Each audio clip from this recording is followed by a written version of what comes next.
Hello everyone, and welcome back to a brand new video. And whoo, you see the intro, you know what I'm saying? Something slight. Shout out to the person who made my intro, aka me. In today's video, I kind of wanted to talk about, the state of the Straw Hats and what their next big step is going to be after Wano, and just the future of the story in general. This is going to cover everything from just after Wano all the way up until endgame. So if you guys do enjoy the video, please smash that like button, subscribe, and turn on post notifications. It only takes a few seconds and makes a massive difference. Firstly, I'm going to start off with Usopp, and with him being destined to most likely being the greatest sniper in the world, although I don't think that's an official title for right now. I think with the defeat of Vanderdecken, he could possibly actually make that an official title. Him gaining Conqueror's Haki is something that is widely talked about in the community, and I don't really have an opinion on that because I haven't fully processed, to be honest, if he should have it or not, so I don't really have an opinion on it right now. But most importantly, I do think Elbaf is going to be the arc where he shines the most in the entire story. Throughout the story, he hasn't really had too much shine. He has had some really cool moments, but he hasn't had an arc dedicated to himself since,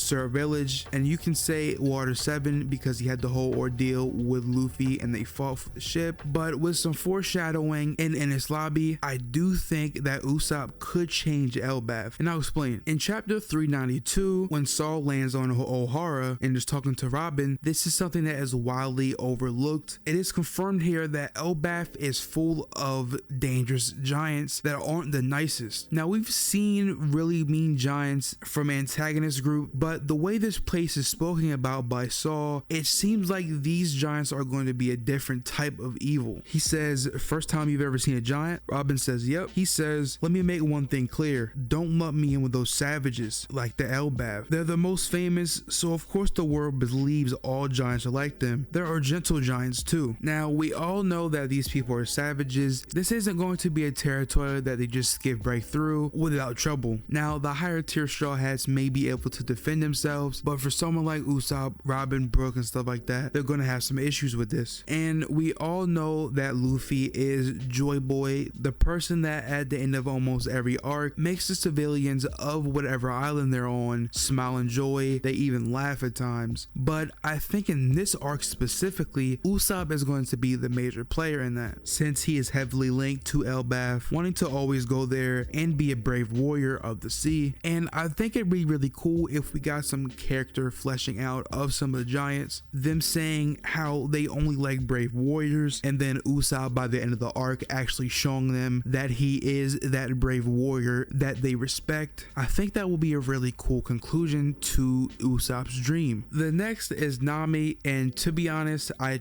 don't really have much for her because her dream is to just draw all the maps in the world. This is something that will be obviously done by the end of the story, but thinking of what she could get that will be new would probably be some upgrade to the climate attack, and I do think she will learn how to control Zeus better, learn some new attacks with him, but besides that, I don't really have much else for her.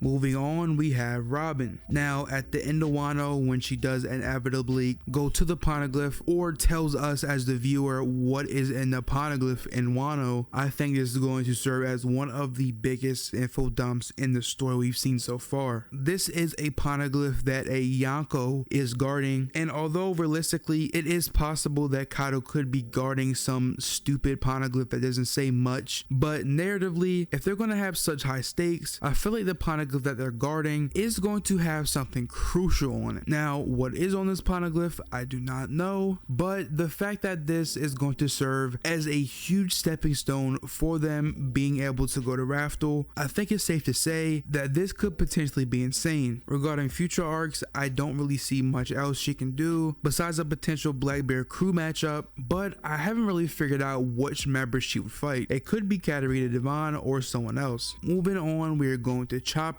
And I always had the theory that maybe Luffy could catch the disease that Roger got, and it could kind of mirror his backstory where someone he looks up to catches the disease that in his eyes is uncurable, but instead this time he actually doesn't mess up. I think this would be really cool to kind of show us that he can do something that even Crocus couldn't do, and it could push the Roger Luffy parallels even more. This could serve as a crazy stepping stone for Chopper becoming a legendary doctor. Even even though I don't think that's specifically his goal, but I think it's bound to happen at some point. I don't see any potential matchups for him for any other person in the story, so I think it's just safe to say that he's just going to serve his purpose as a doctor for right now. The next Straw Hat we have is Brook, and this is probably the person I have the least on, to be honest. I can't even lie to y'all. Besides him meeting Laboon again, which is going to be one of the most emotional moments in the story, to be honest, I don't have any matchups. I don't have any plot points that I can speak on with him that are post Wano anyway, so I'll talk about a little bit in Wano. My last video, which I say I think Robin is going to be captured by the CP0 and or her bounty is going to be raised to extreme heights, and we all know that Robin is being carried by Brook right now. This is the opportune time for CP0 to strike, and with Brook not having an actual one-on-one fight, I do think this is the perfect time to give Brook a respectable 1v1, and it makes even more sense when you think about how Brook trusted Robin so much to fight Black Maria on her own. Now the roles will be reversed and Robin has to now trust Brook, because I do think that Brook does deserve a one-on-one. Moving on, we have Franky, and surprisingly this is the person I have a lot to say about, because he has ties with one of the most important people in the world and one of the most mysterious characters in One Piece, Vegapunk. But before that, I do think Franky's general job post Wano and going forward in the story is just going to be upgrading things. I think as the story goes on, the Going Merry will progressively get just even more advanced, grow stronger by every island they go to, and I think his potential matchup for the end game will be Jesus Burgess. Both do wrestling moves. I honestly cannot be mad with that matchup, but I do think it'll be interesting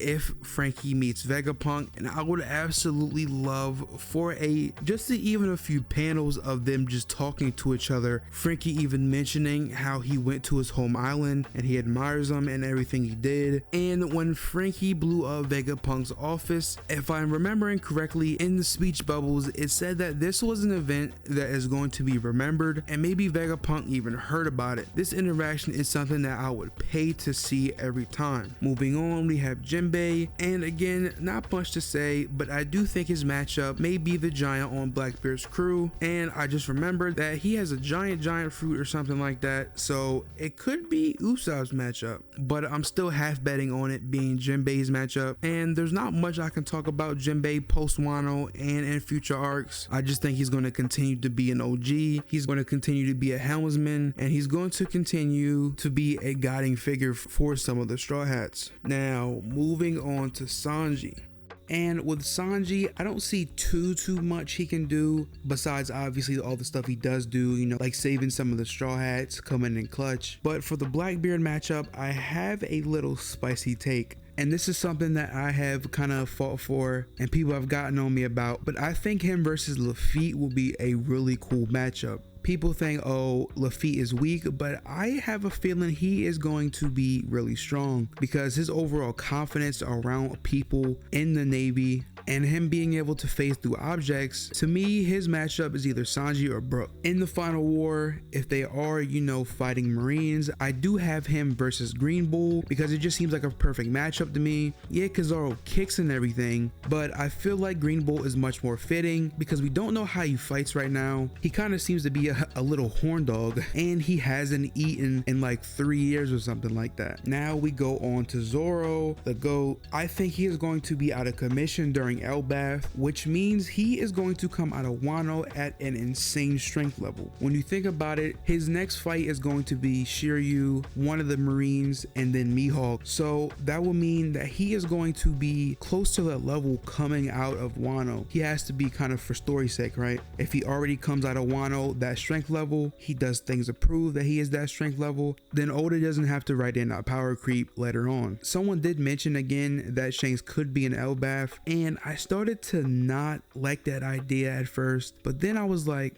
I feel like it'll actually be awesome if, besides, you know, everything that Luffy and Shanks is going to do, maybe their debut back fight or something like that, that Shanks can kind of tell Zoro about Mihawk, you know, just tell him how great of a swordsman he was, how much he liked him, just some tales. And I feel like that might be where we get some context on their duels a little bit. Now, if he isn't out of commission, if the Davy back theory is true and they actually do, you know, spar off a little bit, then Zoro could fight Ben Beckman a little bit. Obviously, I don't think he's stronger than Ben Beckman right now, but I do think that he may just, you know, kind of spar with him a little bit if Zoro isn't actually out of commission during Elbaf. But the way the crews are kind of structured are a little weird to me, and it's kind of making me lean towards Oda not actually going this route, because the captain is a swordsman, but the second hand like uses guns and stuff like that, and the handle of his gun to hit people. So hey man, I guess after Wano, I gotta push the Zoro killing Shanks agenda. But after the final war or whatever, the crew disbands. I would assume that Mihawk is going to be a little bit after that, just because it does feel kind of awkward to the flow of the story that they just stop and either watch Mihawk and Zoro fight or just let him off and come pick him back up later. It kind of seems awkward, you know what I'm saying?